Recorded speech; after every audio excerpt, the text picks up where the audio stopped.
네, 반갑습니다. 육기통입니다. 첫 영상을 올리게 됐습니다. 첫 영상은 공인중개사 시험을 8년 만에 붙은 숙인데, 첫 영상 촬영이라서 아직 좀 많이 어색합니다. 그냥 제가 있었던 일들, 겪었던 일들을 한번 편하게 말해보려고 합니다. 저는 2017년도에 처음 공인중개사 공부를 시작했는데, 어, 평소에 공인중개사에 좀 관심이 있었고, 아는 선배가 공인중개사 자격증을 취득하면 좋다는 말을 해가지고, 중개사 자격증을 취득하려고 준비를 하고 있었는데, 그 TV를 보다 보니까 홈쇼핑에서 평생보장반이라고 인강 상품을 팔더라고요. 그래서 적지 않은 한 60만 원인가 70만 원 금액이었는데, 바로 수강 신청을 하고 인강을 듣게 되었습니다. 이제 연도별 수험 생활이나 결과를 말씀드리려고 합니다. 저는 2017년에 첫 시험을 봤는데 해커스 평생보장반 수강을 했고 이때까지는 사실 그리 공부에 열심히였던 것 같진 않았습니다. 이때 직장을 다니고 있기도 했었고 그냥 공부를 하고 있다는 합리화하는 정도로 퇴근하고도 한두 시간, 주말에 한두 시간 이렇게 조금만 공부를 했던 것 같은데 그 상태로 첫 시험을 응시했습니다. 근데 정확한 점수는 기억 안 나는데 그리 많지 않은 문제로 떨어졌던 것 같고 그래서 조금만 더 열심히 하면 되겠다고 생각이 들었습니다. 다음해 2018년도 두 번째 시험에도 불합격을 했는데 2017년 시험 직후 11월에 큰 교통사고를 당해서 제가 병원에 몇 달 동안 누워 있었어요. 제가 원래 바이크를 탔었는데 중앙선을 침범해가지고 오는 트럭한테 치여서 전신에 좀 골절을 입고 병원에 누워 있게 됐었는데 그리고 나서 직장도 퇴사하게 됐습니다. 직장을 퇴사하고 재활을 하면서 공부를 틈틈이 했는데 이때도 열심히 했던 것 같진 않아요. 그래서 18년도에도 시험은 응시했고 하지만 점수는 큰 차이로 좀 떨어지게 됐습니다. 그렇게 2019년도에 세 번째 시험도 응시를 했는데 19년도에는 다른 직장에 재취업을 하게 돼서 공부에 또다시 매진할 수는 없었는데 사실 매진 안 했다기보다 제가 제대로 열심히 안 했던 것 같아요. 그래서 주말을 활용해서 틈틈이 공부를 했는데 2019년도에도 떨어지게 됐습니다. 그 이후 19년도에는 다니던 직장에서 코로나가 좀 심해져가지고 부득이하게 희망퇴직을 해서 나오게 됐습니다. 2020년도에 네 번째 시험도 불합격을 했는데 그때는 위기는 기회라고 생각을 했던 것 같아요. 이제 회사에서 희망퇴직으로 나오고 나서 수년 동안 취득하지 못했던 중개사 공부를 전업으로 할 수 있다는 생각이 들어가지고 정말 열심히 공부를 했습니다. 제 생각에도 열심히 했다고 느낄 정도로 열심히 했는데 시험 전날에 너무 긴장해서 그런지 밤에 잠이 안 오더라고요. 그래서 거의 밤을 새고 시험장을 보러 갔는데 이때 네 문제 정도 차이로 떨어진 것 같더라고요.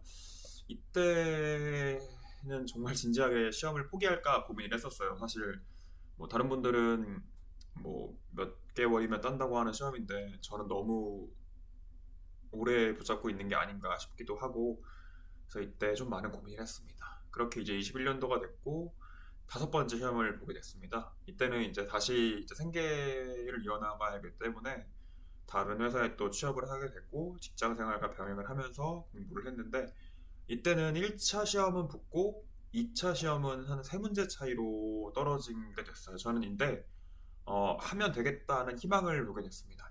이제 2022년도 여섯 번째 시험 2차만 보면 되는 시험이었는데 저는 22년도에도 공부를 열심히 했고 시험을 재도전했는데 결과는 불합격이었습니다. 잘 기억나진 않는데 아마 두 문제 정도 차이로 떨어졌던 것 같아요. 이게 다른 국가 시험을 보셨던 분들은 아마 공감하시겠지만 2차 시험에서 떨어지면 다음에는 다시 1차부터 준비해야 되는데 이게 정말 마음이 잘 안 잡히더라고요. 그래서 이때도 사실 포기를 할까 이런저런 고민을 많이 하다가 한 번만 더 해보자는 생각으로 다시 공부를 하게 되었습니다. 그리고 23년도 일곱 번째 시험이 됐습니다. 이때는 좀 많이 절박했던 것 같아요. 심적으로도 그렇고 공부를 열심히 해야만 하는 상황이었는데 열심히 공부를 하고 시험을 도전했습니다.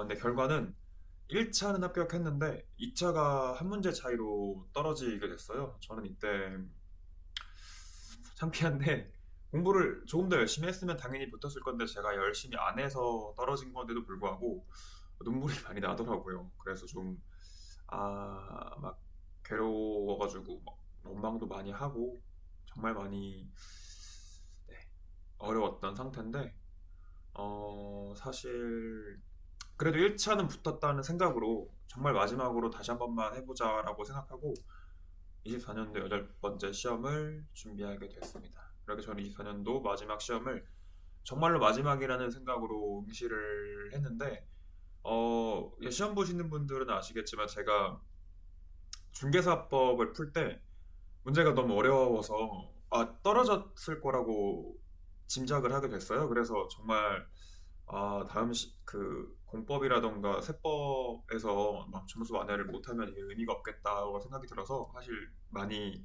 좀 전이가 꺾인 상태였습니다. 그 상태로 이제 어떻게 해가지고 시험은 다 마무리를 하고 나왔습니다. 저는 이제 채점을 하려고 시험 끝나고 기다리고 있었는데 가채점을 해보니까 딱 60점으로 점수가 나왔어요. 사실 이때까지만 해도 거의 떨어졌을 거라고 생각을 했었는데 공부를 너무 오래 해서 그런지 아니면 후회 없이 해서 그런지 이때 떨어지면 그냥 이게 내 길이 아닌가 보다 하고 여기서 그만하자라고 마음을 먹고 이제 의연하게 결과를 기다렸습니다. 그러고 나서 시험 결과 날이 됐는데 평점 61.66점으로 합격을 하게 됐고 이제 공인중개사 시험 8년여 만에 이제 대장정의 막을 내리게 됐습니다. 저는 정확히 점수가 기억은 안 나는데 중개사법은 60점대였던 것 같고 공법을 조금 잘 봤던 것 같아요. 공법이 65점 정도 맞았던 것 같고 공시대법이 이제 60점이 조금 안 됐었는데 결과적으로 61.66점으로 합격을 하게 됐습니다. 사실 8년이나 걸렸어요. 그 남들은 잘하시는 분들은 뭐 3개월, 6개월 뭐 직장 병행하면서 금방 따신다고 하는데 저는 이게 너무 오래 걸려가지고 처음에 제가 이 면허를 취득하려고 했던 마음을 사실 좀 잊어버렸어요. 희미해져가지고 면허를 막상 취득했는데 앞으로 면허를 어떻게 사용할까 정말 많이 고민을 하고 있고 지금도 많은 생각을 하고 있는 상태입니다. 그러던 찰나에 이제 유튜브 동영상으로 제 공인중개사 수험 생활의 8년 과정을 가볍게 한번 담아보면 좋을 것 같아가지고 이렇게 영상을 찍게 됐습니다. 첫 영상이라서 아직은 많이 어색한데 이제 다양한 얘기들, 그러니까 제 얘기들로 많은 이야기들 들려드리려 영상 촬영하고 앞으로 찾아보도록 하겠습니다. 네, 그러면 다음 영상 또 주제 정해가지고 인사하도록 하겠습니다. 감사합니다.